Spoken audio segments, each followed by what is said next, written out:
Assalamualaikum warahmatullahi wabarakatuh. Perkenankanlah saya Fauzia Masula Sofa dengan NIM 221135154 untuk menyampaikan panduan observasi karakteristik peserta didik pada mata kuliah pemahaman tentang peserta didik.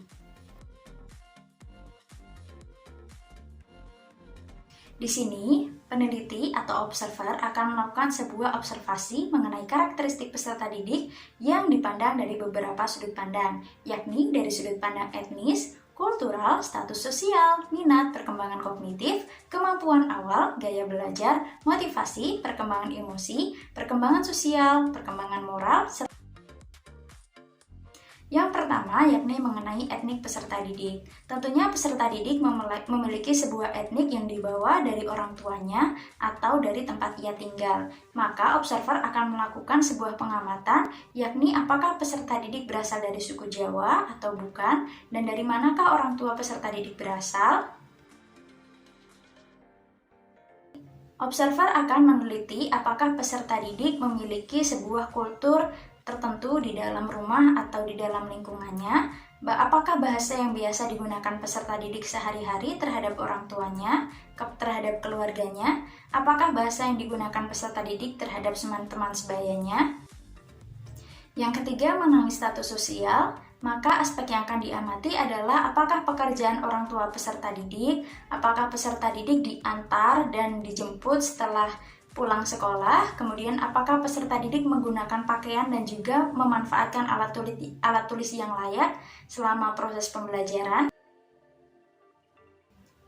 Sedangkan pada bagian minat, maka observer akan meneliti apakah peserta didik termasuk tekun menghadapi tugas dan bekerja secara terus-menerus, apakah peserta didik ulet menghadapi kesulitan dan tidak memerlukan dorongan dari luar untuk berprestasi sebaik mungkin, dan apakah peserta didik menunjukkan minat macam-macam terhadap suatu masalah, kemudian apakah peserta didik lebih senang belajar secara mandiri, apakah peserta didik dapat mempertahankan pendapatnya kalau sudah yakin pendapatnya itu benar, dan apakah peserta didik juga sudah tidak mau melepaskan hal yang diyakini, serta apakah peserta didik senang mencari atau memecahkan suatu soal-soal permasalahan.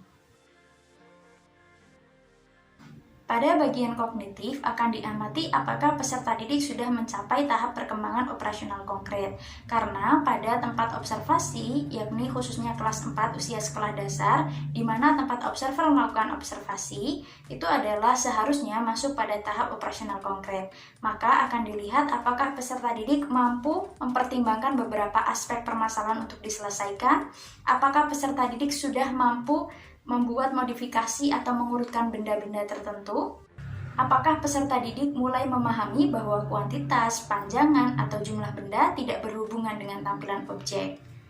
Jika peserta didik sesuai dengan karakteristik tersebut, maka dia sudah masuk ke dalam tahap operasional konkret. Kemudian, pada tahap kemampuan awal, akan dilakukan sebuah observasi mengenai kemampuan awal kognitif dan juga non-kognitif. Pada bagian kemampuan awal kognitif, maka peserta didik akan diamati apakah peserta didik telah mencapai kompetensi siswa pada pertemuan sebelumnya atau pada kelas sebelumnya. Peserta didik apakah dapat menyesuaikan pembelajaran di kelas dengan kompetensi rata-rata siswa. Kemudian pada aspek non-kognitif, maka akan diamati apakah peserta didik memiliki emosi yang senang selama proses pembelajaran, apakah peserta didik memiliki iklim pergaulan yang wajar dengan teman-teman sebayanya atau teman-teman di kelas. Selanjutnya pada aspek gaya belajar. Pada aspek gaya belajar akan dilihat melalui beberapa kategori atau jenis gaya belajar, yakni visual, auditory, kinestetik, dan juga writing and reading. Nah, pada bagian visual akan nampak atau diamati melalui beberapa hal. Yang pertama, jika nampak peserta didik akan mencari gambar di buku untuk lebih cepat memahami.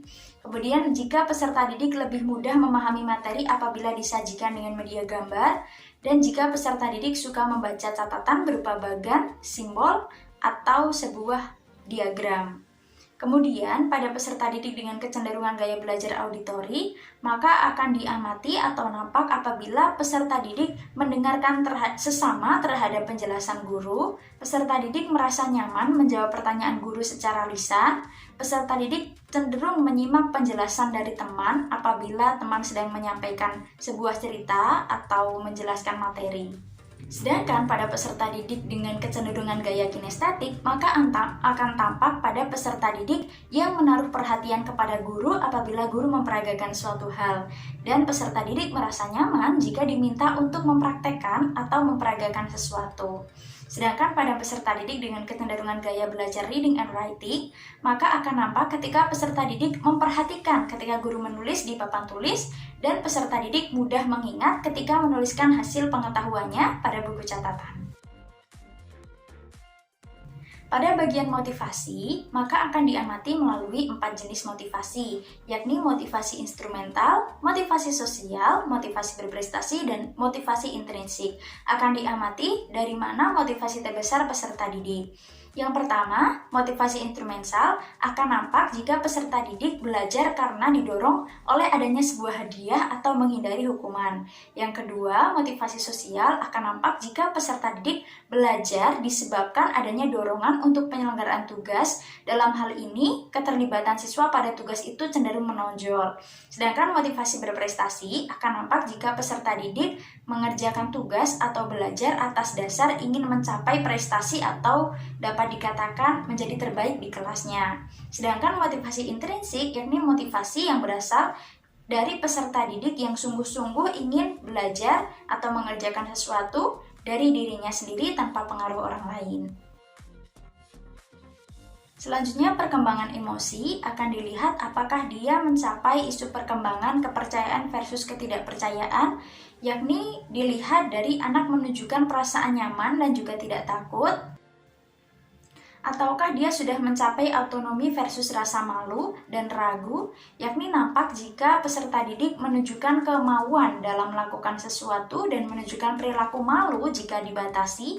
Kemudian, tahap inisiatif dan rasa bersalah akan nampak jika peserta didik menunjukkan rasa cemas saat berbuat kesalahan, atau peserta didik memiliki rasa tanggung jawab terhadap aktivitasnya. Dan yang terakhir, industri versus inferiority, yakni akan nampak jika peserta didik memiliki semangat belajar yang tinggi dan peserta didik mengatur diri untuk bekerja keras dalam mencapai hal yang diinginkan. Selanjutnya, pada perkembangan sosial akan dilihat melalui isu perkembangan teori Bronfenbrenner. Maka, pada teori ini akan dilihat melalui pengaruh mikrosistem dan juga mesosistem.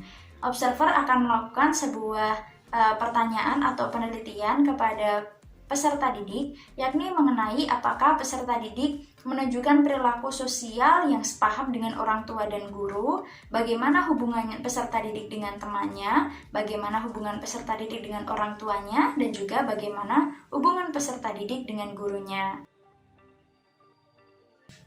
Pada tahap perkembangan moral, maka akan dilihat apakah peserta didik sudah mencapai isu perkembangan prakonvensional, konvensional, atau pasca konvensional.